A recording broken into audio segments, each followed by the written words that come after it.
حضرت ابن عباس رضی اللہ عنہما سے روایت ہے کہ رسول اللہ صلی اللہ علیہ وسلم نے حضرت عباس بن عبد المطلب رضی اللہ عنہ سے فرمایا، اے میرے چچا عباس، کیا میں آپ کو ایک تحفہ، ایک انعام اور ایک بھلائی یعنی ایسی 10 خصلتیں نہ بتاؤں کہ اگر آپ ان پر عمل کریں تو اللہ تعالیٰ آپ کے سارے گناہ، پہلے اور بعد کے، نئے اور پرانے، دانستہ اور نادانستہ، چھوٹے اور بڑے، پوشیدہ اور ظاہر، سب معاف فرما دیں۔ وہ 10 خصلتیں یہ ہیں کہ آپ 4 رکعت نماز ادا کریں، ہر رکعت میں سورہ فاتحہ اور ایک سورت پڑھیں۔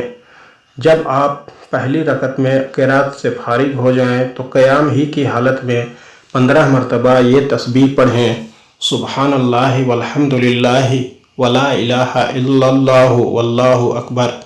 پھر رکوع کریں، سبحان ربی العظیم کہنے کے بعد رکوع ہی میں 10 مرتبہ یہی تسبیح پڑھیں۔ پھر رکوع سے سر اٹھائیں اور قوما کے کلمات ادا کرنے کے بعد پھر 10 مرتبہ تسبیح پڑھیں۔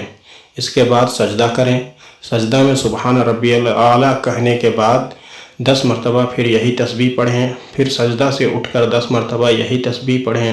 دوسرے سجدہ میں جا کر سبحان ربی الاعلیٰ کہنے کے بعد 10 مرتبہ تسبیح پڑھیں۔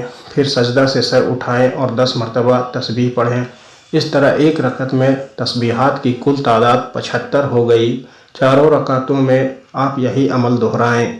اے میرے چچا، اگر آپ ہر روز ایک مرتبہ صلاۃ التسبیح پڑھ سکتے ہیں تو پڑھ لیں۔ اگر روزانہ نہ پڑھ سکیں تو ہر جمعہ کو ایک بار پڑھ لیں۔